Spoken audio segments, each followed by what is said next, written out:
Ang istoryang inyong mapakikinggan ay naglalaman ng mga salita at eksena na hindi naaangkop sa mga bata. Ang gabay ng mas nakatatanda ay kailangan. Hindi mo ako lolokohin? Sabi nila, kapag malapit na ikasal, doon nagloloko ang lalaki. Promise, hindi kita lolokohin. Hindi totoo yung mga pamahiin na ganyan.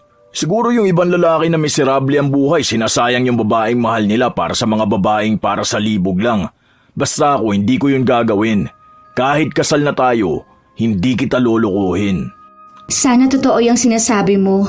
Dahil sa oras na malaman kong niloloko mo ko, hindi ako magdadalawang isip na hiwalayan ka. Wala akong pakialam sa ilang taon nating pagsasama at sa mga nagastos natin para sa kasal dahil hindi ako nagbibigay ng second chance sa mga taong manloloko. Dahil ang panloloko, hindi yun pagkakamali. Choice yun. Pinili. Minsan, ang pagiging mabuting kaanak ay hindi nagbibigay ng garantiya na kabutihan din ang matatanggap mo pabalik. Katulad ni Marjorie na nagmagandang loob para tulungan ang pinsan niyang may kapansanan, ngunit sa huli, pagtataksil lang ang iginanti sa kanya nito. Dahil sa galit niya, tuluyan siyang magpapasakop sa kapangyarihang itim. Sa paghihiganting gagawin niya, makakaya niya kayang maghilom sa sakit o ito lang din ang magiging dahilan para makaranas siya ng higit na pagdurusa? Oh, ang dami mo naman yatang binili ngayon. Ano yan, pang isang buwan na ba? Baka naman maubos ang budget mo. Eh di ba nga, lilipat na sa bahay si Badet? Kailangan ko ng dagdag budget. Yung iba rito, mga personal niyang pangangailangan. Yun ba yung kinikwento mo sa akin na pinsan mong hindi pantay yung binti? Para siyang iika-ika maglakad? Hindi ko pa nakita sa personal yon. Oo, siya nga. Bukas kasi nasa bahay na yon. Baka pala mamayang madaling araw. Hindi ko sigurado kasi inaayos niya pa yung mga gamit niya. Bakit ikaw mag-aalaga sa kanya? Akala ko ba may ka-live-in partner yon? Ano nangyari? Naghiwalay sila. Ang sabi niya, nahuli niya nga raw na may inuwing babae yung partner niya sa bahay nila. Kawawa nga sa halip na humingi ng tawad sa kanya, siya pa ang pinalayas. Ay, awang-awa naman ako kasi umiiyak sa akin. Paano ang budget niya? Huwag mo naman sabihin na sagot mo yun lahat. Babe, may pinag-iipunan tayo, di ba? Magpapakasal tayo next year. Hindi ko naman sinasabi na huwag kang maging mabait. Pero huwag naman sobra. Hindi mo na obligasyon lahat sa angkan nyo, ha? Nung nakaraan, nagpapadala ka dun sa tita mo. Tapos may isa ka pang pinsan na pinautang na hanggang ngayon hindi ka pa binabayaran. Alam ko naman, babe. Pero kilala mo naman ako. Maawain ako. Hanggat kaya ko makatulong sa kapwa ko, talagang tutulong ako. Saka, hindi naman siya magtatagal sa bahay. Parang mag-move on lang siya. Healing, kumbaga. Alam mo naman kapag galing sa breakup, di ba? Kailangan niya ng taong makakausap. Wala naman siya kamag-anak rito sa Pampanga Maghahanap din naman daw siya ng trabaho. Ay, hindi na pala ako makakatambay ng matagal sa bahay mo. Paano naman ako magpapalambing yan? Pwede pa naman. Hiwalay naman ang kwarto namin. Di ba, 3 room meron sa bahay. Yung isa para sa closet ko. Tapos walang natutulog sa kabilang kwarto. Yun ang magiging kwarto niya. Basta sabihan mo ako pag kailangan mo ng tulong, ha. Iba talaga pag meron kang mabait na girlfriend. Ang hirap pagbawalan. Kaya mahal na mahal kita Sinamahan pa ni Noel ang kasintahan pa uwi sa bahay nito para tulungan siyang ayusin ang kabilang kwarto. Bago umuwi ang binata, nagkaroon pa ng saglit na romansahan sa dalawa. Dahil doon, hindi na nakauwi si Noel sa bahay niya. Doon siya natulog sa kwarto ng kanyang nobya. Kinabukasan, maagang nagising si Marjorie matapos na tumawag sa kanya ang pinsan. Maingat pa siyang kumilos dahil ayaw niyang magising ang nobyo sa himbing ng pagkakatulog nito. Bagong gising ka pa ata, ate? Sorry nakaistorbo pa ako. May pasok ka ba sa trabaho ngayon? Wala akong pasok kapag weekend. Tuloy ka. Labag mo na lang dyan yung mga gamit mo sa gilid ng sofa. Kumain ka na ba? Hindi pa kasi ako nakakapagluto. Yung naiwan dito yung pagkain namin kagabi. Okay lang yan, ate. Ano ka ba? Nakakahiya nga sa'yo eh. Hindi naman ako maarte. Huwag ka mag-alala. Huwag ka na mahiya. Tumutulong naman ako na bukal sa loob ko. Sandali iinitin ko ang pagkain. Kumusta ka naman pala? Eto, sobrang sakit pa rin ang puso ko. Ang hirap lang kasi tanggapin eh. Akala ko kasi mahal na mahal pa rin namin ang isa't isa. Tapos bigla ko malalaman na matagal na pala sila nung babae niya. Bakit naman ganun ang ginawa niya sa'yo? Ilang taon na nga ba ulit kayo? 3 years na kami, ate. Tapos 2 years na kaming live-in. Mabuti na lang hindi ako nagpakasal sa kanya nung February. Baka mas lalo akong kawawa, no? Ay, oo naman. Mabuti na lang talaga. Ang hirap niyan sa totoo lang ha. Kasi paano kung makilala mo na yung taong para talaga sa'yo tapos nakatali ka sa iba? Ay, hayaan mo na yon. Maganda ka naman, matalino at mabait. Alam ko na makakatagpo ka rin ng lalaking para sa'yo. Yung hindi ka lolokohin. Hindi ko alam, ate. Kasi naman, alam mo na, may kapansanan ako. Ang liit ng isa kong binti, tapos iika-ika pa maglakad. Nakakahiya kasi siguro talaga ako, ano. Yun din kasi ang sinabi ng ex ko, kaya niya ako niloko dun sa normal na babae. Mas maganda kasi yun, mas may pakinabang. Hoy, ano ba yung pinagsasabi mo? Huwag mong ibaba ang sarili mo, ha? Ako pa naman inis na inis ako kapag may naririnig ako mga ganyan. At ang kapal naman ng mukha ng lalaki na yon para sabihin na may diferensya ka. Eh baka siya ang may diferensya sa utak dahil cheater siya. Ay, ang aga nagigigil ako sa mga manloloko. Habang nagsasalita si Marjorie, bumukas ang pinto ng kwarto niya at lumabas ang kasintahan. Nabigla pa ito matapos na makita si Badeth. Medyo nagtaka pa siya pero naalala niya rin na may darating ngang pinsan ang nobya. Babe, siya yung pinsan ko, si Badeth. Badeth, si Noel, boyfriend ko. Hi, hello. Kumusta ang biyahe mo? Hindi ka ba nahirapan magpunta rito? Buti hindi ka naligaw.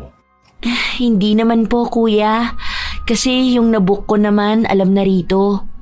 Live-in na rin po ba kayo ni Ate Marge? Nakakahiya naman pala, nakikisiksik ako sa inyo rito. Sure ka ba ate na okay lang?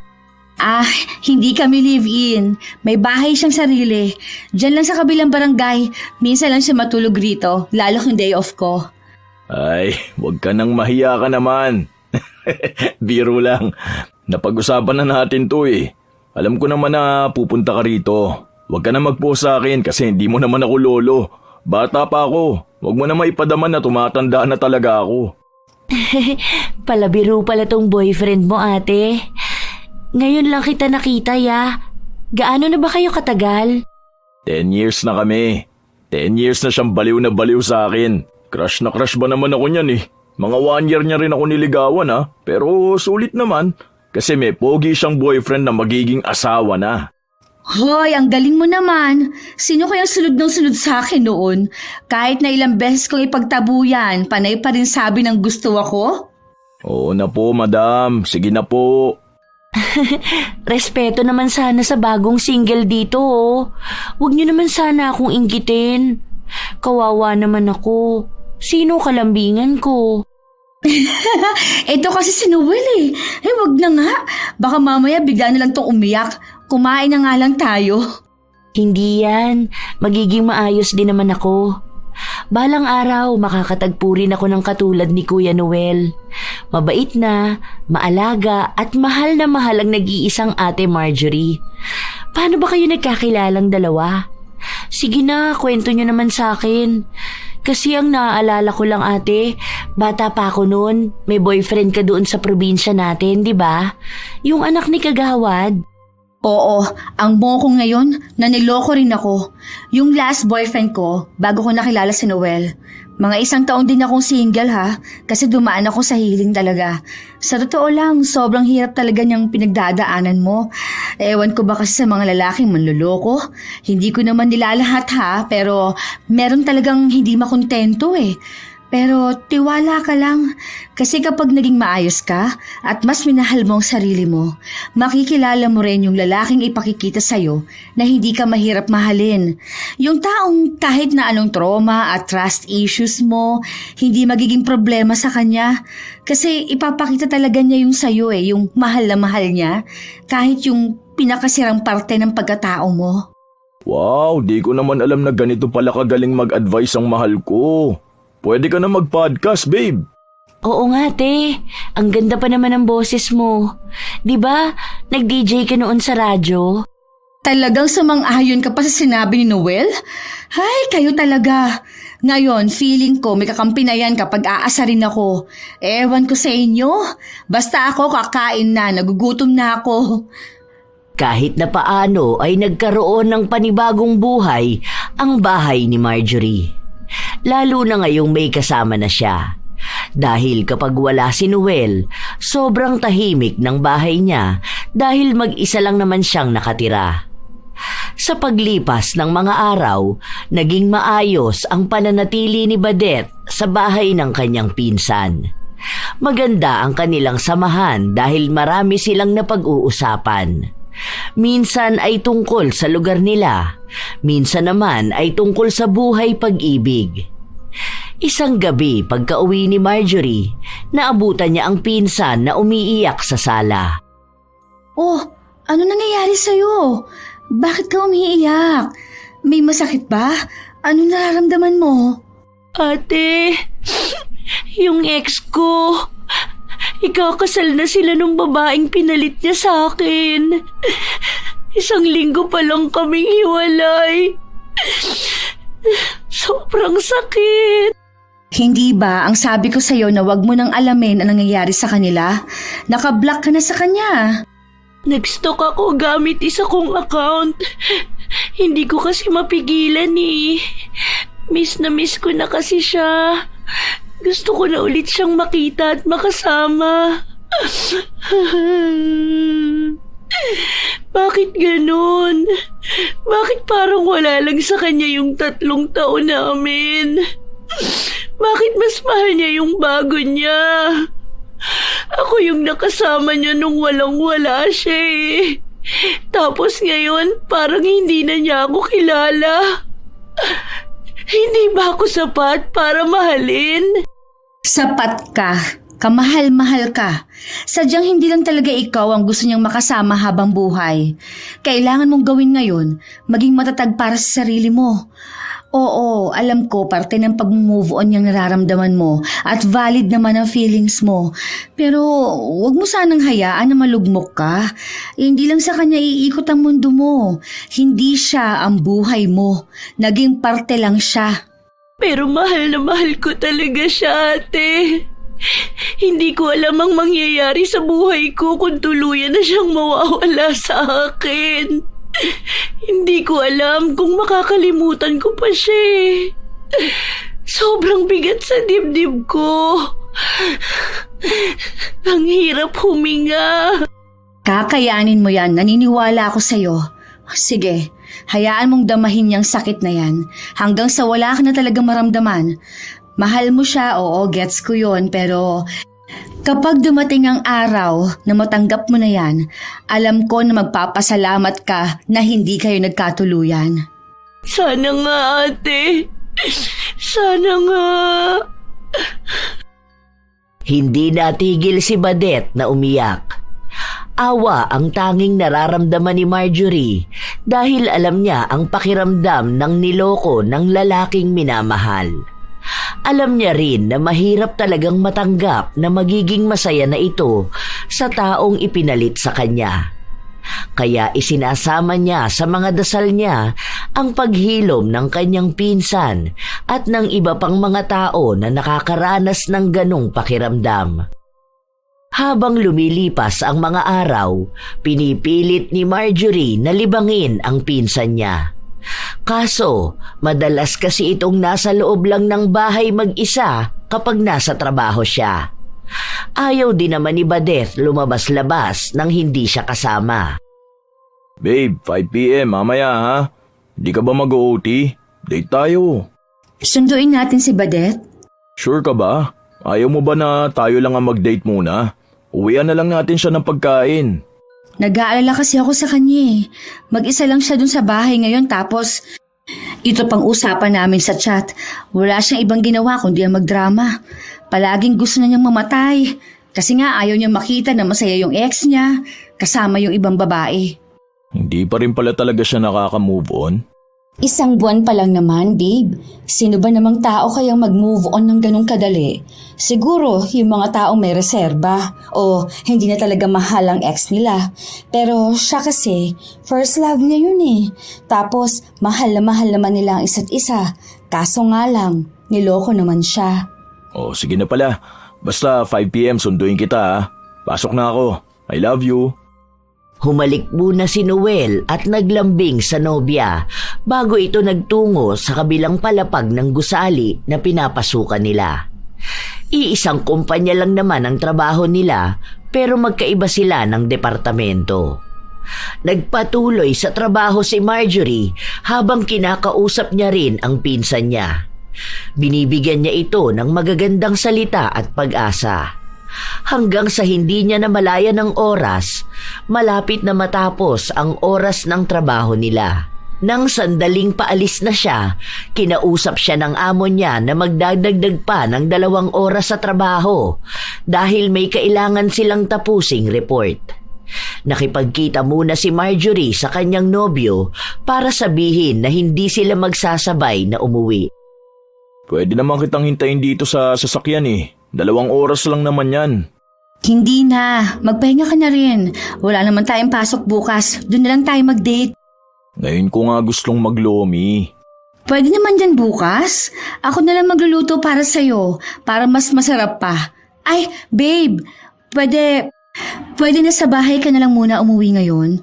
Nag-aalala kasi ako kay Badet eh. Baka kasi kung anong gawin niya sa sarili niya. Sige na, babe. Please. Oo na, sige na. Wala naman ako magagawa eh. Magiging tagabantay na lang ako ng pinsan mong broken-hearted. Sige na, chat mo ako kapag pauwi ka na para sunduin kita.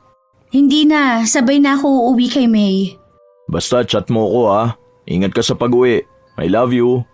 I love you too. Chat ka rin kapag andun ka na sa bahay ha. Balitaan mo ako kung kumusta si Badet. Labag sa kalooban ni Noel noong una na sundin ang gusto ng nobya, pero ginawa niya pa rin. Pagkarating niya sa bahay, narinig niyang umiiyak si Badet. Hindi naman siya sanay na magpatahan ng ibang babaeng umiiyak, maliban na lang sa kanyang nobya. Gusto mo ba ng ice cream? Para tumigil ka na sa kakaiyak dahil sa walang yang ex mo. Andito ka na pala, kuya. Hindi kita napansin. Pasensya ka na ha. Nakakahiya naman. Lagi na lang akong umiiyak. Sana makaya ko to. Ang hirap kasi. Tapos ang dami ko pang nababasang panlalait sa akin ng mga kaibigan at pamilya niya.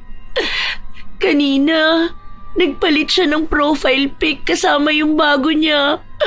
Tapos comment doon ng mama niya na masaya sila kasi nga hindi na pilantod ang jowa ng anak niya. Hindi raw mahahawa sa kapansanan ko ang magiging anak namin kung sakali man. Kasalanan ko ba na ganito ako pinanganak? Siguro naman wala namang tao na gustong ganito isilang, di ba? Pasensya na, hindi ako marunong mag-comfort eh. Samahan na lang kita rito hanggang sa dumating si Marjorie. Okay lang, ya. Upo ka na lang dito sa tabi ko. Baka pwede ring payakap ako. Ha? Yakap talaga? Bakit? Wala namang mali siya yun. Yakap ang pang-comfort mo sa akin. Depende na lang siguro kung may iba kang kayang gawin para mawala tong sakit na nararamdaman ko. Tayong dalawa lang din naman ang nandito eh. 2 oras pa bago dumating si Ate Marjorie. Teka, kung saan-saan na napupunta ang kamay mo. Huwag dyan, baka hindi ako makapagpigil. Ayokong lukuhin si Marjorie, ano ba? Hindi naman to magiging panloloko sa kanya kung hindi kanya mahuhuli. Galingan mo na lang para hindi kanya mahalata. Alam mo ba, Unang kita ko pa lang sa'yo, iba na yung pakiramdam ko. Napatouch myself na nga lang ako nung araw na yon. Ang ganda pa ng boses mo. Nakakalibog tuwing naririnig ko. Iniisip ko nga minsan na sana ako na lang si Ate Marjorie. For sure, gabi-gabing mainit ang kama natin. Please, Badet, lumayo ka sa akin. Hindi to maganda. Nadadala ka lang ng emosyon mo dahil broken-hearted ka. Hindi to tama. Hindi tama, pero halata namang nararamdaman mo rin yung init ng katawan mo. Alam ko na gusto mo rin akong tikman, di ba? Baka kapag nangyari yun, mas hanapin mo ang katawan ko. Halata namang mas magaling ako kaysa kay Ate Marjorie. Try lang natin, para naman may thrill. Pinilit labanan ni Noel ang sarili niya kahit na nararamdaman na ng katawan niya na gusto na niyang bumigay. Iniisip na lang ni Noel ang tagal ng relasyon na meron sila ng kanyang nobya. Kung gagawa siya ng kasalanan, alam niyang maaaring masira ang mga pangarap na binuo nila. Hindi nagtagumpay si Badet sa pangaakit niya sa nobyo ng pinsan. Hanggang sa napapadalas na ganon ang ginagawa niya tuwing silang dalawa lang ang naiiwan na magkasama. Hindi na alam ni Noel kung hanggang saan ang hangganan ng pagtitimpi niya. Ang bango talaga ng mahal kong yan. Pakis nga po ako. Babe, ano ba? Nakita mong may inaasikaso ako ngayon, di ba? Kailangan ko itong maihabol ngayong gabi. Kasi naman tong si Clydin, hindi pa tinapos yung report niya bago nag-vacation leave. Ako tuloy ang nahihirapan ngayon. Mamaya na yan, babe. Sige na. Miss na kita eh. Pagbigyan mo na ako. Ilang buwan na natin tong hindi ginagawa. Hinaan mo naman ang boses mo, babe. Mamaya nasa labas si Badet, marinig pa tayo. Alam mo naman na manipis lang ang pader ng bahay na to. Buti sana kung tayong dalawa lang nandito, di ba? Uy, tara pala sa bahay. Doon ako lang talaga mag-isa. Ano, iiwan ko dito si Badet? Alam mo naman na hindi yun pwedeng mag-isa. Baka mamaya kung anong gawin yun sa sarili niya eh. Tsaka may ginagawa pa ako. Sa susunod na lang yan, wala ako sa mood. Naglalambing lang yung tao eh. Ano ba naman kung ituloy mo na lang yan mamaya? Panay na lang kasi ibang taong inaatupag mo. Paano naman ako? May pangangailangan din ako bilang lalaki. Ang kulit mo kasi. May ibang panahon pa naman para dyan. Alis na ako. Uwi na lang ako. Kesa naman nandito nga ako pero wala naman pala mangyayari. Chat mo na lang ako bukas kapag may pupuntahan tayo. Hindi pinigilan ni Marjorie ang nobyo dahil sobrang sanay na siya sa tagal ng panahon na ganoon si Noel. Alam niya naman na kapag gising ng nobyo kinabukasan, maayos na itong mag-isip at siya mismo ang hihingi ng tawad sa inasta nito. Pagkalabas ni Noel, naabutan niya si Badet sa sala, suot ang napakaiksing short at manipis na puting sando. Halatang wala itong panloob dahil bakat na bakat ang kanyang dibdib. Mas lalong nag-init si Noel. May mapang-akit din na tingin sa kanya si Badet. Gusto na niyang bumigay pero hindi niya alam kung paano. Nasa iisang bahay sila. Hindi niya pwedeng gawin yon nang kasama ang kanyang nobya. Marahan na lumapit si Noel sa dalaga at ibinigay ang isa pa niyang numero. Binulungan niya ito na pwedeng dumalaw si Badet sa bahay niya.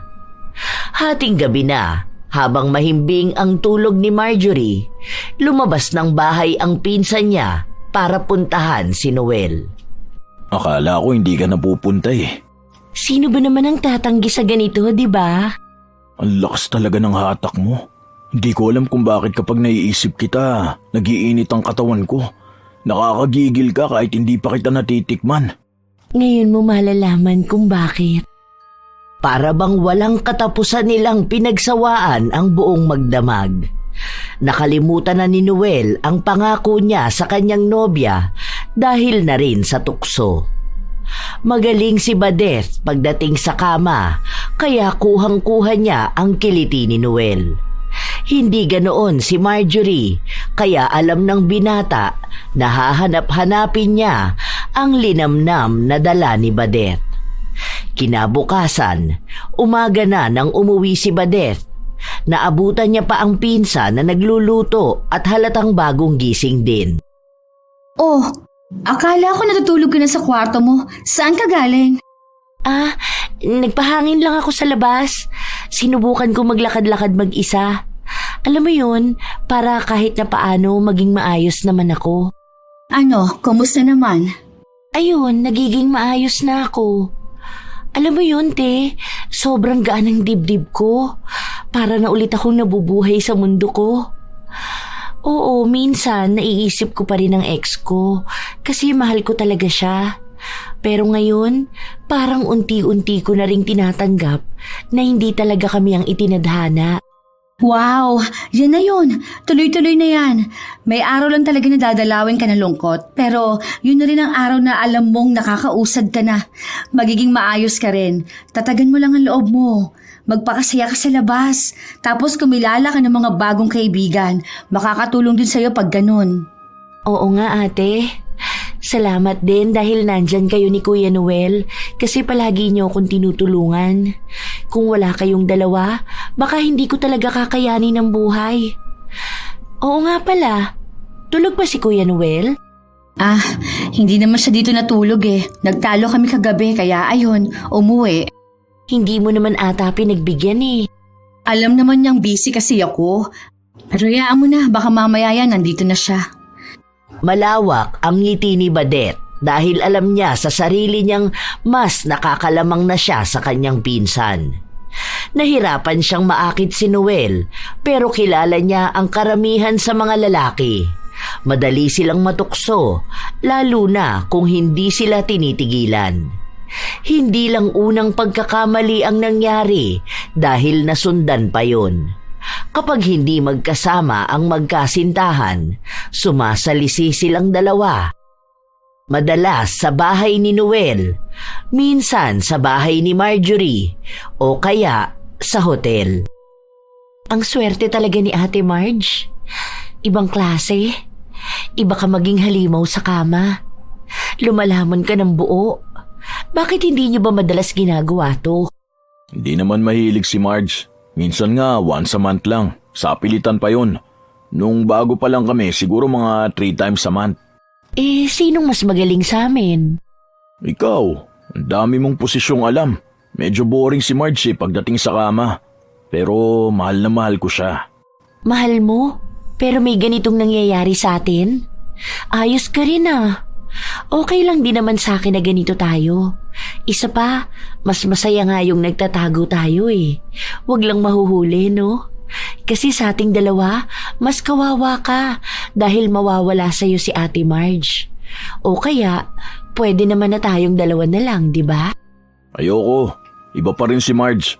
Mas magaling ka lang sa kama pero hindi kita kaya ipagmalaki sa pamilya ko at sa mga barkada ko. Sorry pero kasi mas kilala ng mga magulang ko si Marge at mahal siya ng mga yon.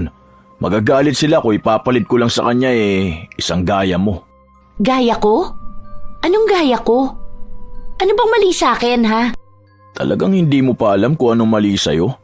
Hindi pa ba nasabi sa'yo ng ex mo? So, nakakahiya talaga tong kapansanan ko? Ewan, baka para sa iba kaya kang tanggapin. Malay mo, kapag nakahanap ka ng ibang lalaki na seseryosohin ka kahit na ganyan ang binti mo, hindi pantay. Basta para sa akin, hindi ka pasado sa panlabas. Pwede naman kung pangkama lang. Maganda naman ang katawan mo Makinis ka rin at maputi. Hindi maitatanggi ni Badeth na nasaktan siya sa sinabi sa kanya ni Noel. Ang buong akala niya ay gusto talaga siya nito, lalo pa at napapadala silang nagtatalik. Malambing din ito sa kanya kapag silang dalawa lang ang magkasama. Ang buong akala ni Badeth, naghihintay na lang si Noel ng tamang pagkakataon para makipaghiwalay sa nobya nito. Pero mali siya dahil kahit pala may nangyayari sa kanila, kahihiyan pa rin ni Noel ang iniisip niya kapag nalaman ng lahat na ipinagpalit niya ang babaeng perpekto sa babaeng depektibo. Dahil dinamdam yon ni Badeth, gumawa siya ng paraan para mas lalong pag-awayin ang dalawa. Kung masisira niya ang relasyon ni na Marjorie at Noel, iniisip niya na siya naman ang pipiliin ng binata. May pupuntahan ka ba? Bihis na bihis ka ata. Wala naman. Lalabas lang ako. Bakit? Masama bang mag-ayos para sa sarili? Hindi naman. Maganda nga yan nag-aayos ka na ulit. Gumaganda ka na. Tama yan, huwag mong pabayaan ang sarili mo. Anong gusto mong palabasin? Napangit ako, ganon? O sige, ikaw na ang maganda. Siguro nilalait mo rin ako dahil pilantod ako. Ganon? Na di pantay ang binti ko? Napayat at mas maiksi ang isa? Akala mo naman kung sino kang perfect. Maganda ka lang naman dahil maputi at maganda yung mga damit mo. Pero kung ikaw ang naging ganito sa akin, baka mas pangit ka pa. Nagagalit ka ba sa akin? Wala naman akong ginagawang masama sa'yo. Wala ding masama sa sinabi ko.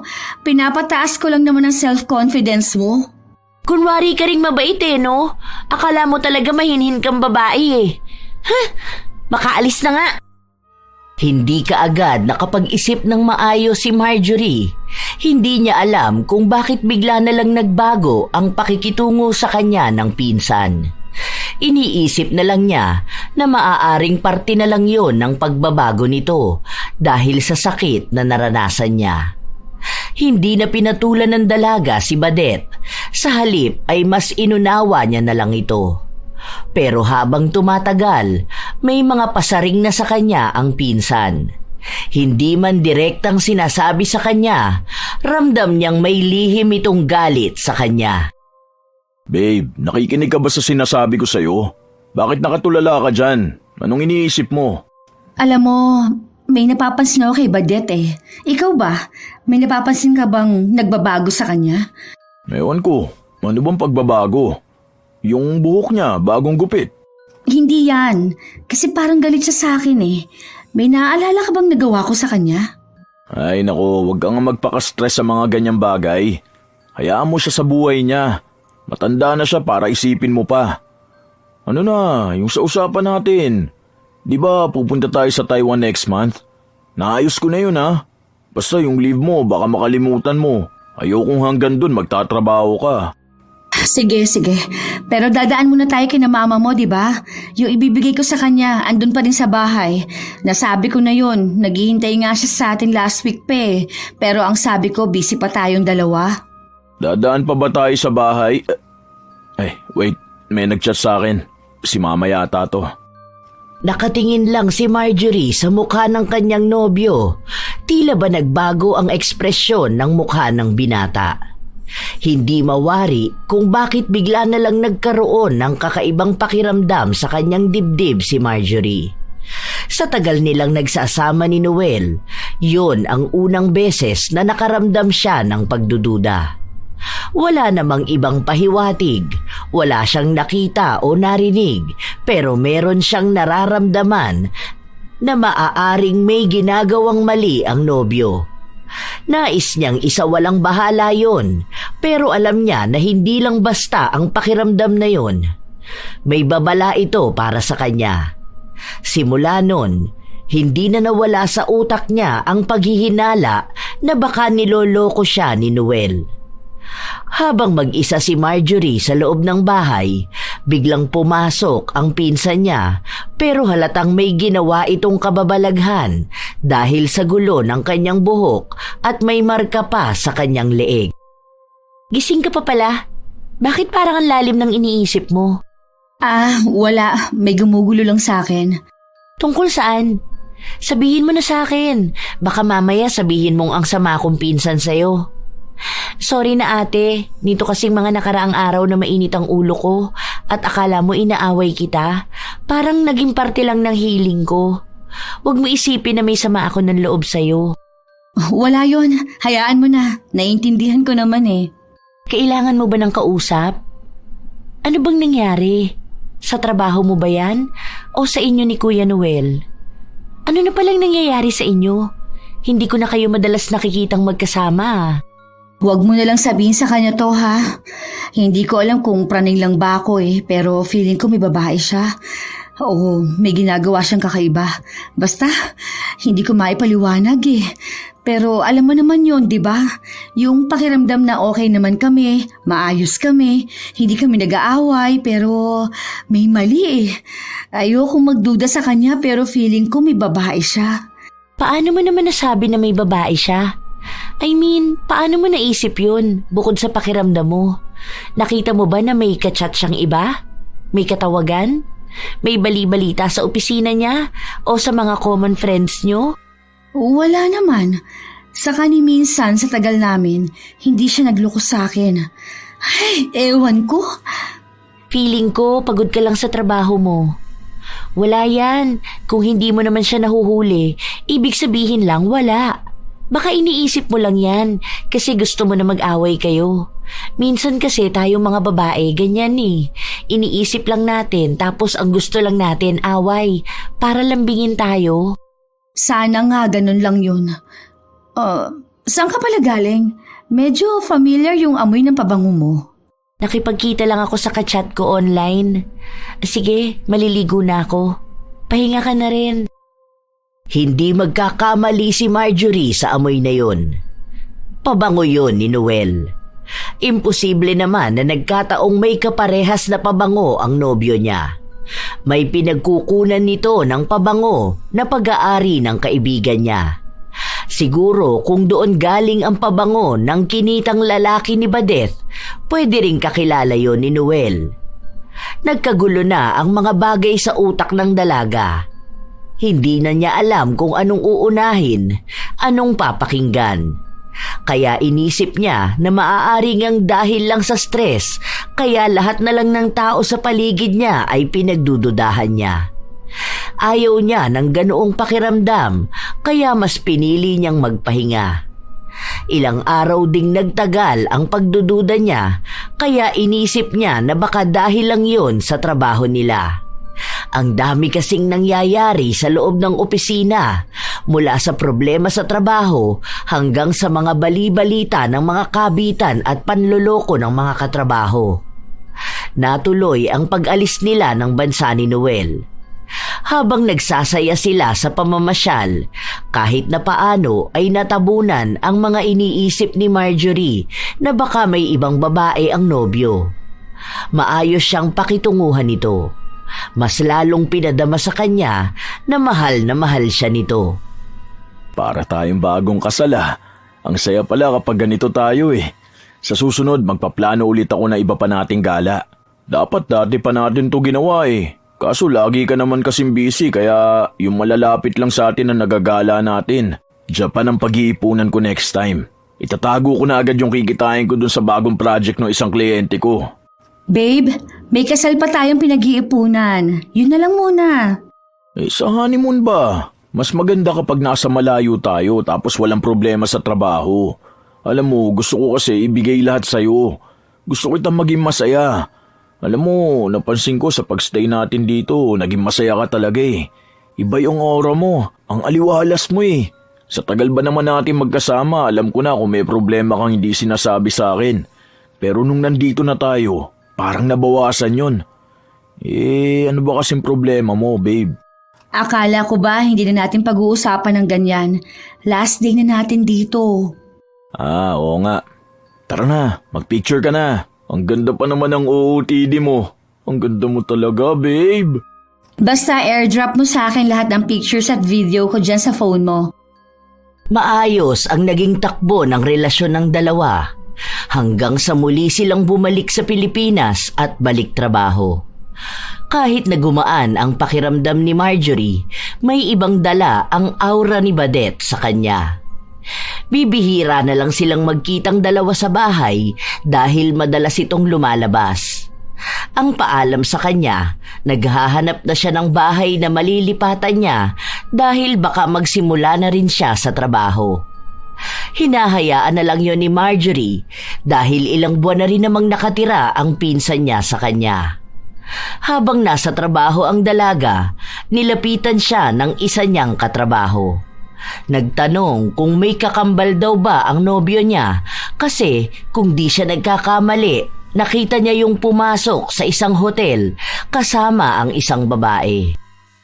Sure ba kayo sa nakita nyo? Baka naman kahawig lang niya. May mga pinsan kasi siya na kaparehas niya ng katawan eh. Kaya kapag nakatalikod or malayo, aakalain mong siya talaga. Eh, ang dami pa naman ng kamag-anak dito. Sinabi ng katrabaho niya na hindi nga sila sigurado dahil nakatalikod yun. Pero ang alam nila, suot ni Noel ang kulay asul nitong damit na minsang nakikita nilang suot niya sa opisina nila. Nagbiruan pa nga raw sila ng mga kaibigan niya na papasok pa lang ng hotel ay iika-ika na ang babae. Yun daw pala, may problema yung isang binti ng babae. Nang marinig ni Marjorie yun, ang unang pumasok sa utak niya ay ang kanyang pinsan. Para bang may sumabog sa kalooban niya, kaya ang bilis ng tibok ng kanyang puso.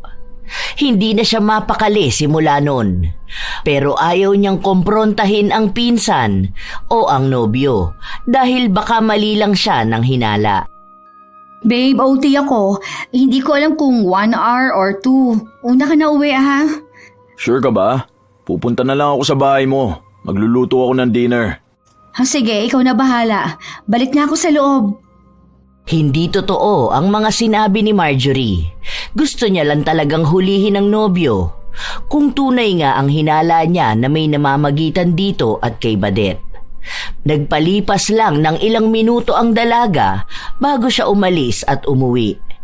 Nanginginig ang tuhod niya habang naglalakad papunta sa bahay niya. Nanlalamig ang buo niyang katawan. Alanganin pa siyang buksan ang pinto dahil dinig niya ang ingay ng mga taong tila ba naghaharutan sa loob. Huminga siya ng malalim bago niya binuksan ang pinto. Naabutan niya ang dalawa na nasa sofa. Malapit masyado si Badet na kulang na lang ay kumandong sa nobyo. Nang makita siya ni Noel, agad na naitulak nito si Badet. Akala ko ba OT ka ngayon, babe? Sana sumabay ka na sa akin. Hindi raw pala ako kasama sa mag-OT. Hindi na kita tinawagan dahil baka nagluluto ka.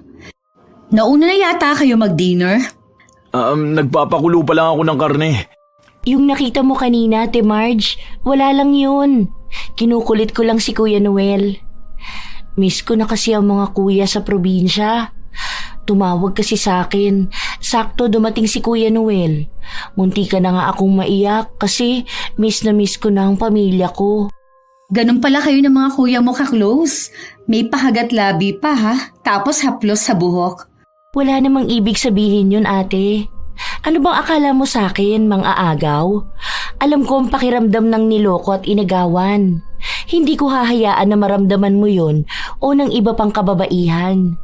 Tayo-tayo lang namang mga babae ang dapat nagsusuportahan eh. Saka halata namang mahal na mahal ka ni Kuya Noel, kaya hindi ka niya lulukuhin. Ano ka ba naman, babe? Ang bata pa niyang si Badet. Wala akong kapatid na babae kaya parang bunso na namin yan. Sa kapinsan mo yan. Walang mali sa nakita mo kanina. Bakit dalawa pa kayo nagpapaliwanag?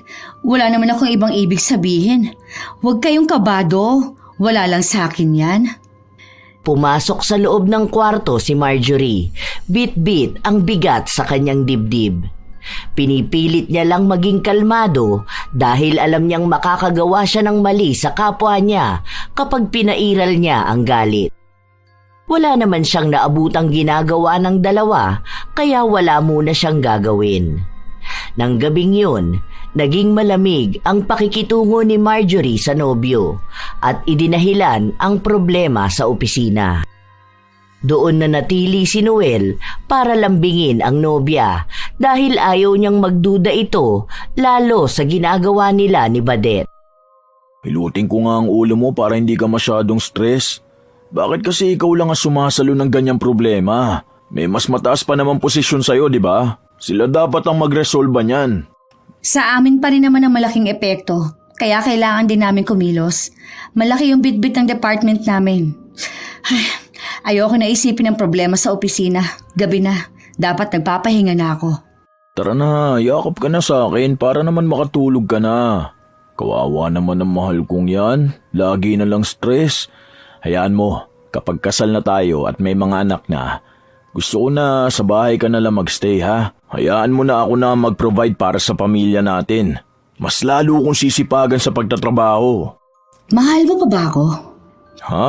Bakit naman ganyan ang tanong mo? Malamang mahal na mahal kita. Hindi mo ako lolokohin? Sabi nila, kapag malapit na ikasal, doon nagloloko ang lalaki. Promise, hindi kita lulukuhin. Hindi totoo yung mga pamahiin na ganyan. Siguro yung ibang lalaki na miserable ang buhay, sinasayang yung babaeng mahal nila para sa mga babaeng para sa libog lang. Basta ako hindi ko yung gagawin.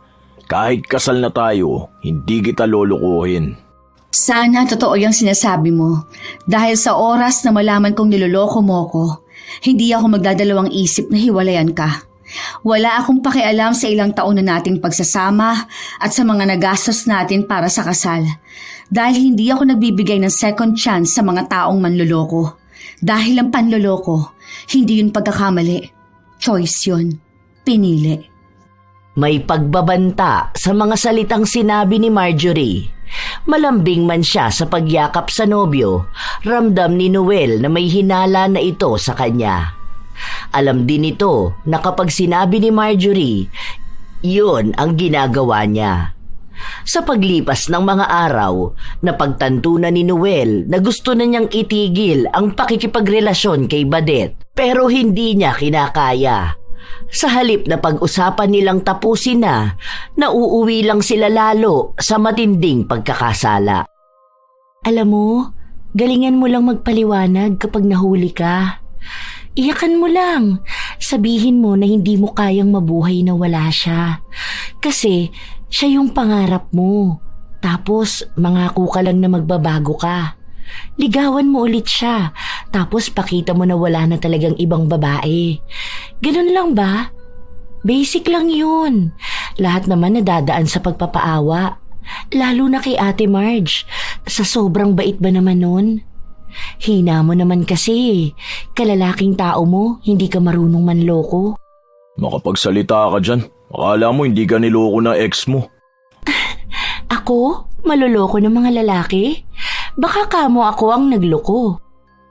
Ikaw pala. Bakit kumakaiyak ka nun? Akala mo naman aping-api ka. Nagpapaawa nga ako, di ba? Malamang kwento ko to, kaya ako ang bida. Kaya ko maging manloloko sa sino mang niloko ako. Magaling akong umiyak, kaya madali akong paniwalaan. Ganun lang yun. Kaya yun ang aralin mo, para kung sakali man na mahuli tayo ni Ate Marge, hindi ka niya basta iiwan. Ibang klase ka talaga. Ang galing mo sa lahat. Kasi masarap kapag ganito. Mas masarap nga ang may asawa at may karelasyon. Ang saya kaya nung magtatago kayo, kasi todo effort ang lalaki para lang hindi mahuli. Tapos kapag nahuli naman, pagalingan na lang magpalusot. Ayoko rin namang malayo sa'yo. Mahal na nga kita eh. Ang gwapo mo kasi. Ang bango. Ang sarap. Tapos maalaga ka rin. Kaya kung magiging kabit man ako, sige, okay lang sa akin. Basta wag ka lang mawala. Kung mahuhuli ka ni Ate Marge, pwede naman tayong magpahinga. Tapos galingan mo sa sunod. Manipulahin at i-gaslight mo lang yun, tapos na agad. Sabay guilt trip mo pa. Wala na, iikot na ulit ang mundo nun sa'yo. Maniwala ka sa akin. Ang daming tinuturo ni Badet sa binata dahil alam niya na pwedeng sa mga susunod ay mahuhuli na ang kalokohan na ginagawa nila.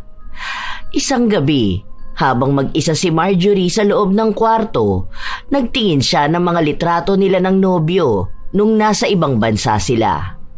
Nais niyang mag-upload ng mga litrato nila para sa kaarawan ng nobyo. Habang nagtitingin siya, napansin niya ang isang video na naisama sa ipinadala sa kanya ni Noel. Nang mapanood niya yun, doon na unti-unting gumuho ang mundo niya. Kuha yun ng pagtataksil ng dalawa sa kanya. Video ng pagtatalik ni Noel at ni Badet. Nanginginig ang kalamnan ni Marjorie habang nakikita niyang sarap na sarap ang dalawa. Tama ang hinala niya. Nakikita na mismo niya ang kababuyan na ginagawa ng dalawa kapag hindi niya ito kasama. Galit na galit siya. Gusto niyang makapanakit para lang maibuhos lahat ng galit sa dibdib niya. Ngunit mas pinili niyang kumalma dahil ayaw niyang malaman ng dalawa na alam na niya ang ginagawa nila. Gusto niyang makipagsabayan ng paglalaro sa dalawang manloloko. Pinipilit ni Marjorie na kumalma sa tuwing nakikita niya ang dalawa. Happy birthday, babe! Wow, salamat mahal ko. Hindi ko in-expect na may pa-surprise ka sa akin dito sa bahay. Kaya nga half day lang ako sa work, di ba? Nagpatulong ako kay Badet na mag-ayos dito. May isa pa akong surprise sa'yo, pero mamaya na yun sa kwarto. Ate, may bata dito oh. Pinaparinig pa talaga sa akin. Oo nga pala, happy birthday Kuya Noel. Sana masaya ka ngayong birthday mo. Salamat din, Badet. Tara na, kain na tayo. Ano ba tong niluto mo, babe? Wow, ang paborito kong bopis. Ang sarap. Thank you, babe. I love you. I love you too, babe. Kain na tayo. O ikaw din, Badet. Tara na. Huwag ka na dyan mag-diet, no? Sexy ka naman na. Lahat ng ipinapakita ni Marjorie ay pagpapanggap lang, kahit na may pandidiri na siya sa tuwing hahawakan siya ni Noel. Maging ang pinapakita ni Badet na para siyang isang inosenteng bata. Simula nang mapanood ni Marjorie ang malaswa nilang video, nahubara na rin ng maskara ang dalawa. Pinapanood ng dalaga kung paano sarap na sarap ang dalawa sa kinakain nilang niluto niya. Nakatitig lang siya sa pagkain na tila ba may ginawa siya roon. Ang sarap ate. Kaya pala ayaw mong ipatikim to sa akin kanina nung niluluto mo. Grabe. Ito yung paborito ko talaga na niluluto niya. Lahat naman ng luto ng Ate Marge mo masarap. Ito lang talaga yung the best. Enjoy lang. Niluto ko talaga yan para sa inyong dalawa. May special na sangkap pa nga yan eh. Ano bang sangkap niyan ate? Basta, espesyal yon para sa mga kagaya ninyong dalawa. Ano pa ba? Pagmamahal. Nang kinagabihan na yon, nanatili si Noel sa bahay ng nobya. Nasa loob sila ng kwartong dalawa at may nangyari sa kanila. Noong una, ayaw na ni Marjorie dahil sa bawat romansa sa kanya ni Noel, naaalala niya kung paano rin nito romansahin si Badet. Nakakaramdam siya ng pandidiri sa tuwing magtatama ang mga labi nila, pero pinanindigan niya ang isa sa paghihiganti niya. Mas ginalingan niya kaysa sa mga dati nilang pagtatalik na dalawa. Nabigla si Noel dahil naging mas agresibo siya, pero dinahilan niya na ganado lang talaga siya. Wala ring pakialam si Marjorie kung maririnig ni Badet ang halinghinga nila dahil mas lalo niyang nilalakasan. Sinasadya niya ang lahat. Grabe. Wow, hindi ko akalain na may tinatago ka palang pagkahalimaw, babe. Ibang klaseng birthday ang meron ako ngayon. Sana ganito palagi. Minsan kasi pagod ako kaya walang ganyan. Hindi ko naman kasi alam na ganyan pala ang gusto mo. Sige, sa susunod mas magaling pa dyan. Kahit ano naman, basta ikaw. Wala naman yan sa galing eh. Basta may pagmamahal. Mas masarap pa rin kapag mahal mo ang kasama mo. Nakipagsabayan si Marjorie sa pambobola ng nobyo. Ilang linggo pa ang lumipas, hinahayaan niyang maging madali para sa dalawa ang panloloko nila. Sa ganoong paraan, mas magiging madali para kay Marjorie na maisakatuparan ang plano niya. Isang araw, nakiusap siya sa kanyang nobyo na samahan na lang muna si Badet sa bahay niya dahil may kailangan siyang asikasuhing mahalagang bagay. Natuwa naman si Noel sa naging balita na yon na kahit hindi niya ipahalata, ramdam ni Marjorie. Naging malaya sina Noel at Badet para gawin ang kasalanan nila. Sana wag na munang umuwi si Ate Marge para mas matagal tayong magkasamang dalawa. Bukas daw siya ng hapon uuwi. Tapos wala akong trabaho bukas. Kahit buong maghapon tayo. Doon naman tayo sa kwarto niya. Hindi pa natin to nagagawa dun eh. Lumipat sila ng kwarto. Nasa ibabaw ng binata si Badet at sa kalagitnaan ng kanilang pagtatalik, nakaramdam ng kakaiba sa kanyang sikmura si Badet. Hindi na niya napigilan ang sarili niyang maisuka yon sa mukha mismo ni Noel. Dahil sa nangyari, agad siyang naitulak nito. Ano ba yan? Bakit sa mukha ko pa mo isinuka? Baho naman sobra. Ano yan? Bakit may alupian na lumalabas sa suka mo? Hindi ko alam. Anong nangyayari sa akin? Ang sakit ng sikmura ko. Hindi ko mapigilang masuka. Nang makita ni Noel ang kulay itim na suka ni Badet na sinasamahan pa ng mga buhay na insekto, hindi niya rin napigilan ang sarili na sumuka. Pero ang sa kanya naman ay bubog, kaya may kasamang dugo ang pagsuka niya. Diyos ko, ano ba to? Bakit may bubog naman ang suka ko? Ang sakit sa lalamunan, parang nasusugat. Nagpapalitan sila ng pagsuka, hindi nila magawang pigilan yon. Dahil silang dalawa lang ang nasa loob ng bahay, wala silang mahingian ng tulong. Agad na tinawagan ni Noel ang nobya para sabihin na may kakaibang nangyayari sa kanila ni Badet at kailangan nila ng tulong niya. Bilisan mo magbihis, baka biglang dumating si Marjorie. Bakit kasi tinawag mo pa? Sana nagpunta na muna tayo sa ospital. Kailangan natin ng kasama dahil baka maaksidente pa tayo sa daan. Kalmadong dumating si Marjorie. Naabutan niya ang dalawa sa sala kung saan halatang may nararamdaman sila. Ipinaliwanag ni Noel ang nangyari kaya agad din naman silang nagtungo sa ospital. Pero pagdating nila doon, normal na pagsuka lang naman ang nararanasan nila. Walang bahid ng kahit na ano, di katulad nung nandun sila sa kwarto. Nagmumuka silang baliw sa kapapaliwanag. Wala rin namang naniniwala sa kanila. Totoo, nakita ko talaga na may lumabas na bubog sa suka ko. Tapos si Badet, may buhay na alupihan. Ang dami pang insekto na kakaiba. Nakainom ba kayong dalawa? Totoo ang sinasabi ni Kuya Noel, ate. Ako nga ang unang nasuka eh. Nasukahan ko pa siya sa mukha. Nakita ko yung suka sa kwarto at sa kama. Paano mo siya nasukahan sa mukha?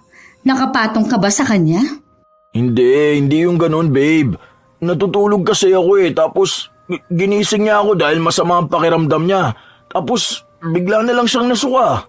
Hindi ko alam ano ba tong nangyayari sa akin.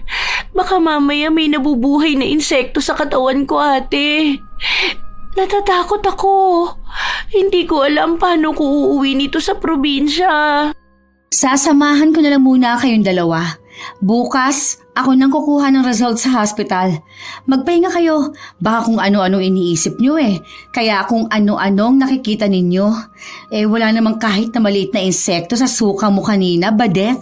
Baka sira na yung nakain mo, kaya sumama ang tiyan mo. May palihim ng ngiting sumilay sa labi ni Marjorie. Unti-unti na rin niyang nabibigyan ng leksyon ang dalawang manloloko. Gusto na lang niyang makita mismo ng sarili niyang mga mata kung paano sila magdurusa. Pagka-uwi sa bahay, agad na pumasok sa kwarto si Badet habang si Noel nakaupo lang sa sofa. Pareha silang pagod ang katawan at nanghihina. Ilang sandali pa, bago magluto ng pagkain si Marjorie, lumabas si Badet at nasuka siya sa harapan ng pinsan. Napaluhod pa siya dahil mas maraming insekto ang lumabas sa bibig niya. Kasunod naman niya ay si Noel na may mas malaking bubog naman. Nasugat pa ang labi nito at nagdugo. Ito yung sinasabi ko sa'yo, ate. Tulungan mo kami. Dalhin mo na ulit kami sa ospital. Ang sakit ng nararamdaman ko. Parang napunit pa ang bituka ko. Ate, tulungan mo kami. Ayoko ng ganito. Nakakadiri na. Baka may nabubuhay na insekto sa katawan ko. Ano? Masaya ba? Dalawa kayo nakakaranas niyan. Ayaw niyo yun? Matapos yung magpakasaya sa panloloko sa akin, sabay naman na kayong mapaparusahan? Ano bang sinasabi mo, babe?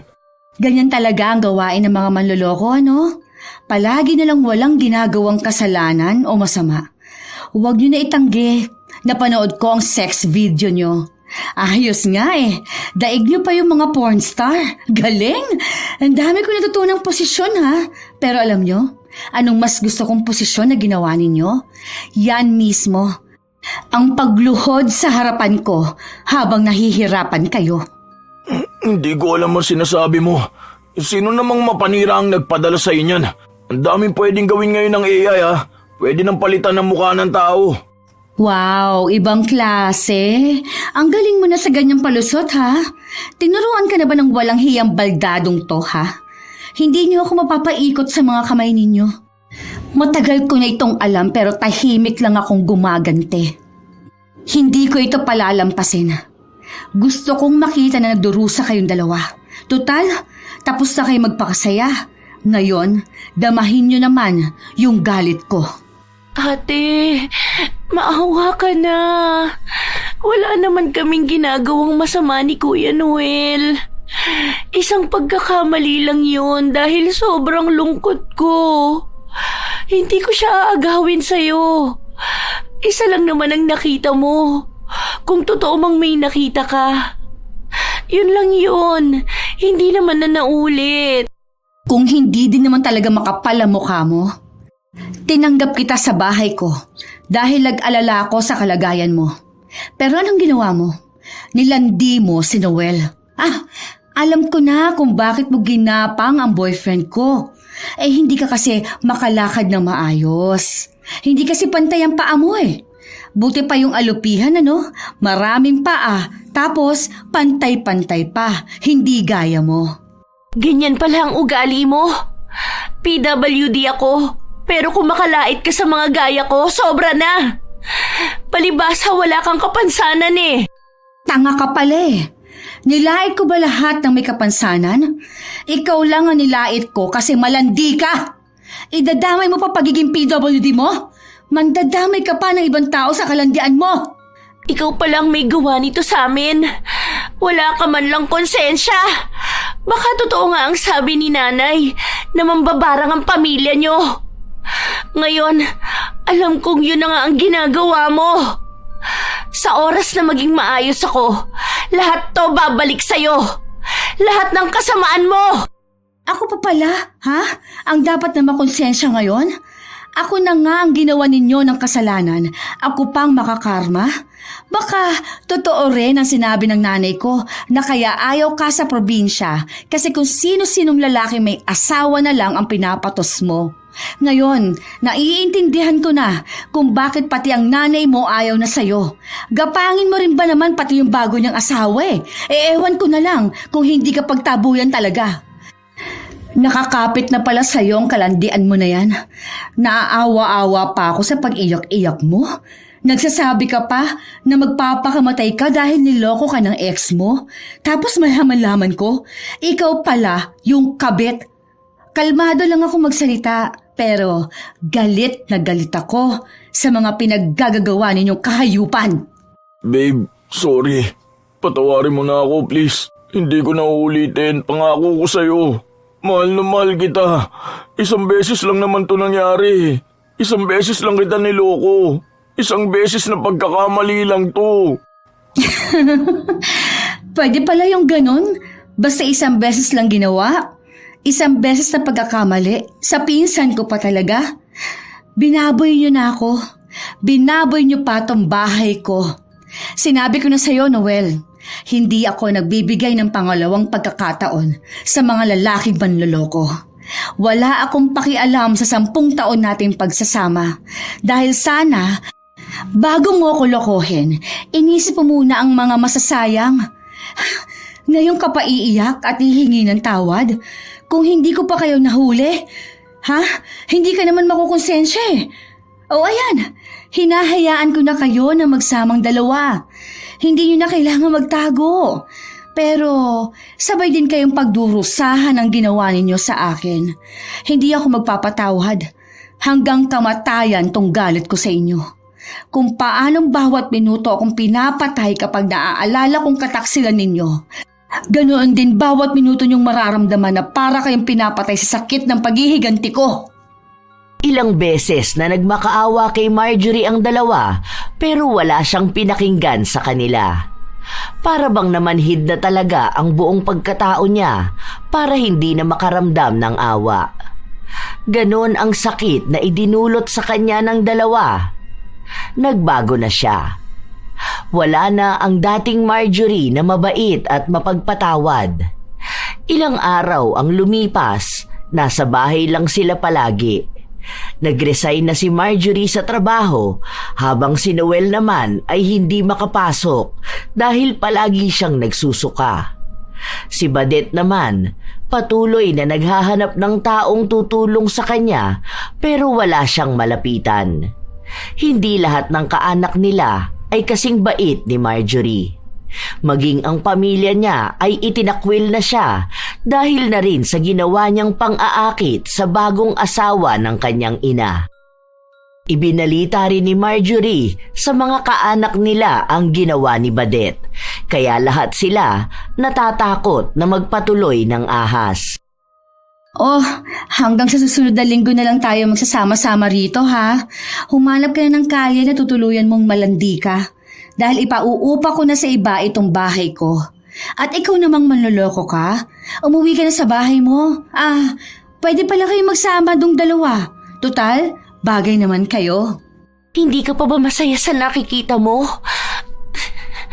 Hirap na kami rito. Kahit kumain, hindi na namin magawa. Hindi ka talaga makakakain. Masisikmura mo ba na kainin ang niluto ko? Malulunok mo ba na yung ipakakain ko sa inyo galing sa sarili kong pera? Baka akala mo obligasyon kita.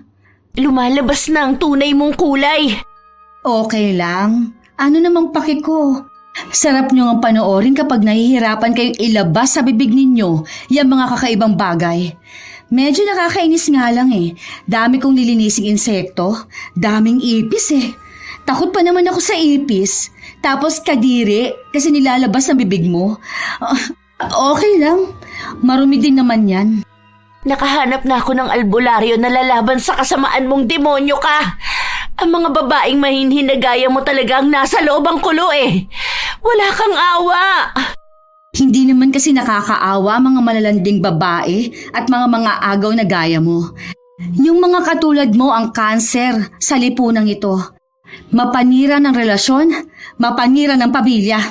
Walang dapat na maawa sa gaya mo. Tama lang yan. At kung makikita rin lang naman ng mga babaeng inagawan mo ang nangyayari sa'yo ngayon, baka makulangan pa sila. Yung mga babaeng pinaiyak mo gabi-gabi dahil proud kabit ka. Baka magpasalamat pa sila sa akin dahil ipinaghiganti ko sila. Hindi ko kasalanan na ginusto ko ng mga asawa nila. Pinili ako ni Noel dahil mas higit ako sa'yo. Pinili ka kasi nilandi mo. Oo, may kasalanan din yung hayop na yan. Pero may kasalanan ka rin bilang babae. Paano mo na-attempt na magpaawa samantalang noong ginagawa niyo yun, hindi kayo nakaramdam ng awa sa akin? Hindi niyo iniisip kung anong magiging epekto nun sa akin. Mabait naman ako ha. Natigil lang yon dahil sa sakit. Kung alam nyo lang, mas higit na nararamdaman ninyong nararamdaman ko ngayon. Kung tutuusin, pwede na sanang kamatayan na lang diretsong mangyari sa inyo. Pero ayoko. Dahil walang saysay kung ililibing kaagad kayo. Mas maganda kung araw-araw kayo magmamakaawa sa kamatayan ninyo. Pabigat ng pabigat ang dibdib ni Marjorie. Kahit na nakikita niya ang paghihirap ng dalawa, hindi siya nasisiyahan. Ilang araw pa ang lumipas, walang nagbabago sa nangyayari sa dalawa. Palagi niyang naririnig na umiiyak sila, nagmamakaawa at humihingi ng tulong. Pero bingi na siya. Ubus na. Pinapaalis na rin niya si Noel, pero ang binata ang nagpupumilit sa sarili niya. Mabilis ding bumagsak ang katawan ng dalawa dahil hindi na sila nakakakain ng maayos at hindi rin natitigil ang pagsusuka nila. Babe, maawa ka na. Patawarin mo na kami. Pangako ko sa'yo na ito na ang huling beses na lulukuhin kita. Ayoko ng ganitong pakiramdam. Ang sakit na. Ang hirap na. Ito na talaga ang huling beses dahil tapos na tayo. Nasabi ko na rin sa mga magulang mo na hiwalay na tayo. Tinapos ko ang ugnayan ko sa kanila ng maayos. Lalo at wala namang silang nagawang masama sa akin eh. Kaya gusto ko magpaalam sa kanila. Wala na tayong pag-asa, Noel. Hindi na maaayos itong relasyon natin. Babe, hindi ko kaya mabuhay nang wala ka. Ikaw yung babaeng gusto kong makasama habang buhay. Mahal na mahal kita. Hindi na ako makakahanap ng iba pang gaya mo. Please, hayaan mo akong patunayan sa'yo na magbabago ako. Kung iiwan mo ako, patayin mo na lang ako. Nung masaya ka bang umuungol habang nakapatong sa kanya, yan ba ang naisip mo? Mahal mo ko, pero sinaktan mo ko? Anong pagmamahala meron ka? Ano, deserve ko ba na ganituhin? Maayos tayo eh. Oo, may mga pagkukulang ako bilang girlfriend mo. Pero hindi sana umabot sa puntong kailangan mo akong gaguhin. 10 taon yun, Noel. Nung araw na naisipan mo magkamali, yun na rin ang araw na tinigilan mo kong mahalin. Alam mo ba kung anong mga tanong ang paulit-ulit na nasa utak ko? Ha? Naging masaya ka ba sa akin? Mahirap ba akong mahalin? Ganyan lang ba ako kadaling lokohin? Alam mo yung pinagdaanan ko noon. Alam mo kung gaano kagalit sa mga manloloko pero ginawa mo ulit sa akin eh. Mas masakit. Mas masahol ka. Alam kong mali ako, inaamin ko yun. Natukso ko. Nagpadala ako sa kasalanan. Pero hindi ibig sabihin na hindi kita mahal. Ikaw lang yung babaeng nakikita ko mamahalin ko ng walang hanggan. Please babe, hindi ko kaya. Please patawarin mo ako.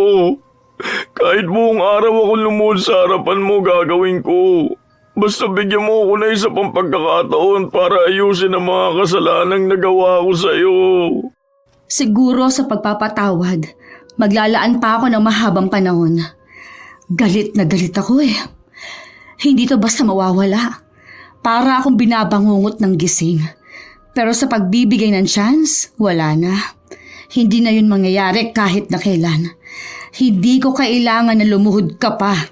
Ayoko na. Kasi kung magkakabalikan tayo, hindi na maaalis sa utak ko na uulitin mo lang ulit ang ginawa mo. Magkakagulo na tayo palagi. Hindi na mawawala ang pagdududa sa akin. Please, babe. Pangako, wala nang ibang babae ang mamamagitan sa ating dalawa. Itatrato na kita ng mas tama ngayon.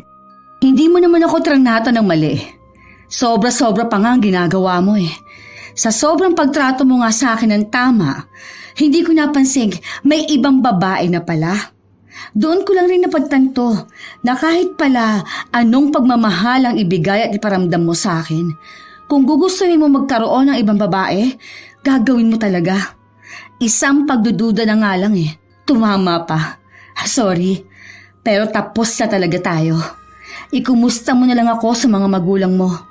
Mamimiss ko sila dahil sobrang bait ng pamilya mo sa akin. Hindi ko na sila ulit makikita kung paanong hindi na ulit tayo magkikita pagkatapos nito. Doon lang unang beses na pumatak ang luha ni Marjorie. Hindi na niya naitago ang emosyon niya. Ang dami niyang panghihinayang sa relasyon nilang nasira.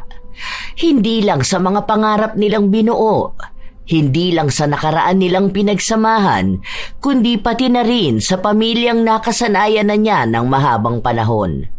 Pero wala na siyang balak pang ayusin ang anumang meron sila ni Noel. Gusto na lang niyang ayusin ang buhay niya. Dumating ang araw na sinundo ng kapatid ni Noel ang binata sa bahay ni Marjorie. Ilang beses itong humingi ng tawad sa ginawa ng kapatid niya at sinabi nito na alam niya ang ginagawa ni Marjorie sa dalawa. Pero hindi na nila yon pinakialaman. Nakiusap na lang siya na kung darating man ang araw na magpapatawad siya, sana mawala na rin ang paghihirap ng kapatid niya. Matapos nun, pinalayas ni Marjorie si Badet. Iniwan niya to sa labas ng bahay kasama ang mga damit nito. Yun na rin kasi ang araw na aalis si Marjorie. Hindi pa siya nakakahanap ng taong uupa sa dati niyang bahay. Matigas talaga ang puso mo. Hindi ka na talaga naawa. Hintayin mo na lang na magpatawad ako. Pero hindi ko pipilitin to. Dahil ayokong ako naman ang mahirapan. Mahabang panahong paghilom to. Sana sa susunod, matuto ka sa buhay. Dahil lahat ng kasalanan at pagtataksil, may kapalit. Ako na lang ang nag-iisang tao na may pakialam sa'yo. Sinayang mo pa. Hindi ako habang buhay na mabait. Yun ang huling salita na binitawan ni Marjorie bago siya tuluyang nagpakalayo-layo. Nanuluyan siya sa isang bahay na inupahan niya. Doon niya sinamsam ang sariling sakit. Ang mga luhang pilit niyang itinago, lahat yon nailabas niya. Gusto niyang mapag-isa lang dahil ayaw niyang magmukhang mahina sa kahit na sino. Inabot siya ng 1 buwang nakakulong sa loob ng bahay niya. 1 buwan ng pag-iyak at proseso ng pagbabalik sa sarili niya. Hanggang sa isang araw, tinawagan niya ang ina para magpatulong kung paano niya babawasan ang parusa ng barang kina Noel at Badet. Noong una, hindi sumang-ayon ang kanyang ina na gawin yun, pero sinabi niya na gusto niyang hayaan na lang ang dalawa na magkaroon ng sarili nilang buhay. Ang ina ni Marjorie ang nagsagawa ng ritual, kaya malakas yun na hindi kinakaya ng mga albularyong nakakalaban niya. Opo, ma. Para kasing ang bigat din sa dibdib eh. Gusto ko na rin po kasing ayusin ang buhay ko. Tama na itong pagmumukmuk ko. Ikaw na lang po ang bahala sa kanila. Basta, alisin niyo na po yung mga isinusuka nila. Nakakaawa rin kasi eh. Kahit na hindi sila naawa sa akin noong sinaktan nila ako. Hindi na inalam ni Marjorie ang ipinalit na parusa ng kanyang ina. Pero sinabi sa kanya nito na may bitbit silang pasakit sa buhay nila na hindi basta mawawala. Hanggat nabubuhay sila, pagdurusahan nila ang ganti niya. Nakahanap ng bagong trabaho si Marjorie sa ibang bansa. Hindi na niya binitawan ang magandang oportunidad na yon dahil pakiramdam niya doon siya tuluyang maghihilom. May galit pa ring naiiwan sa kanya, pero alam niyang isa yon sa proseso para sa tuluyan niyang pagtanggap sa anumang nangyari sa kanyang nakaraan. Nahihirapan siya na wala si Noel dahil 10 taon ng buhay niya kasama niya ang dating kasintahan. May mga gabi na dinadalaw siya ng lungkot at pag-iisa, pero sa pagtatag ng pagmamahal niya sa kanyang sarili, hindi niya hinayaan ang bulong ng nakaraan na magdikta sa kanya para balikan ang taong nagdala sa kanya sa pinakamasakit na yugto ng kanyang buhay. Ilang taon din ang lumipas, walang naging balita si Marjorie sa kanyang dating kasintahan. Hindi na rin naman siya nito makikita at mahahanap dahil maging ang pamilya niya hindi sinasabi kay Noel kung nasaan siya. Wala rin namang ikinukwento ang kanyang ina tungkol sa dating kasintahan. Nabalitaan lang niya na nagmakaawa si Noel sa kanyang ina dahil gusto siya nitong makita at makausap. May narinig na balita si Marjorie tungkol sa pinsan niya. May balita na nawawala raw ito. Pero ang isa sa nakakalungkot, kahit na ganon, walang pakialam ang magulang niya sa kanya kahit ang mga kapatid nito. May kahihiyan din daw kasing lumabas sa bayan nila na may malaswang litrato si Badet kasama ang kilalang tao sa kanila. Dahil doon, kinahiya na rin siya ng mga kamag-anak niya. Yun lang ang balitang nakaabot kay Marjorie. Matapos noon ay nagpatuloy na siyang abutin ang mga bago niyang pangarap. May mga nagkakagusto naman sa kanya pero ayaw niya pa ulit sumubok ng bagong pag-ibig. Ang gusto niya ay tuluyang maghilom ang malalim na sugat ng kanyang nakaraan. Siya ang magiging responsable ng paggaling niya. Para kung sakali man na magmahal ulit siya, wala siyang ibang masasaktan. Sarili niya muna ang higit na mahalaga para sa kanya. Tuluyan na rin naman niyang tinalikuran ang multo ng kanyang mga alaala. Shout out sa ilan sa mga masusugid na tagapakinig ng mga istorya ni Lola Telang.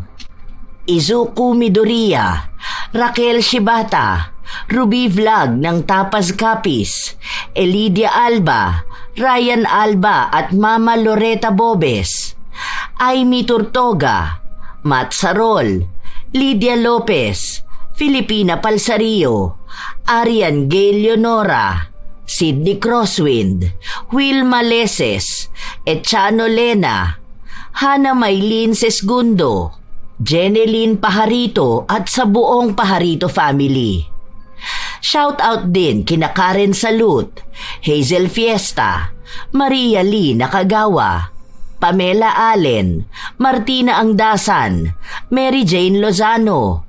Congratulations din sa kanyang anak na si Andrea Novi Lozano na nagtapos ng tourism noong July 29. Noriel Pascual, Red 925, June Soriano, Lailani Pimentel, Lita Alipio, Catherine Alipio, Roselyn Mangilin, Leonisa Cobo, Arialyn Notarte, Mary Jenny Rea Batiduan, Ami Yong, Jenilyn Jacobe, Azenar Noriv at sa Azenar Goodies, Daisy Dulatre, Abby Sugama, Mergy Jade Aroza, Lance MBB, Rubelin Eneria, Runalyn Eneria at sa buong Eneria family, Lerma Bo, Chef M. Shout out daw kina Ate Minda, Ate Ne, Kuya Dennis at Poging J ng Amira Boxes Handicraft ng Laguna. Happy birthday kay Kuya Jimmy Bong Garcia sa August 2 mula sa kanyang mahal na ina na si Aurora Garcia ng Kabulusan, Paki, Laguna. Hi sa inyo, Annaliza Puaso, Catalea Soto, Roy Lacandalo, Gemma Jane Gaugano, Rica Tataan, Rachel Whitney, Sheren Solero Masagka, Rose Masayon, Dayan Maravilla, Sherlyn Joseco, Jonah Condua, Hasmin Reyes, Happy Pop. Salamat sa pakikinig, Maria Luisa Chavaria, Basanta Mila, Filipina Palsario, Mel Santarita, Christian Gonhoran, Candida De Balucos, Elidia Bobes at shoutout daw kina Ryan Alba, Loretta Bobes at Elidia Alba, Kimpoy Feliciano, Matt Sarol, Madel Mergal, Gina Monesterial, Nashti 28, Francesca Liana, Keshalyn Mata, Asodisen Serila, Febe Rañada, Richelle Ann, Luri Ann Vitalicio, Giovanni Divina Gracia. Hi kina Grace Doris Riano, Ya Queen, Mirna Alfaro, Gina Veldad, Janice La Chica, Sidney Crosswind, Lynette Reparado, Celestina Sigua, Angeline Galo, Will Lane Elicano, Carmela Landayan, Marie Peralta, Larny Azurin, Nico Libranda. Shout out sa inyo, Inda Perez, Pamela Agasang, Annaliza Puaso, Rica Tataan, Hana Maylin Sesgundo, Sheren Solero Masagka, Mayla Lanon, Rode May Panaligan, at sa Malipaunon family, Librado family, Panaligan family at Hilado family. Mark Chawi Cabalud, Florence Hervasio, Perlin Nicor, Francisco Neng at sa kanyang asawa na si Jeremy Saranillo Francisco ng Madina, Saudi Arabia. Verheven at kay Jane Manheven ng Singapore. Hi kina Fatima Perez at kina Milagrito Absalom, Francisco at Fatima Falcatan Perez from Palawan. Anha Rose Ayeras, Elizabeth Dungca, Jonalyn Barameda, Ivy Pastolero, Ray Galedo at sa Galedo family ng Kabuyaw, Laguna. Leonora Consensino, Sham Nisrin Raif Vlogs, Veronica Caspillo, Marifeta Mor at kay May Olero. Ito ang inyong Lola Telang at maraming salamat sa pakikinig nyo mga apo.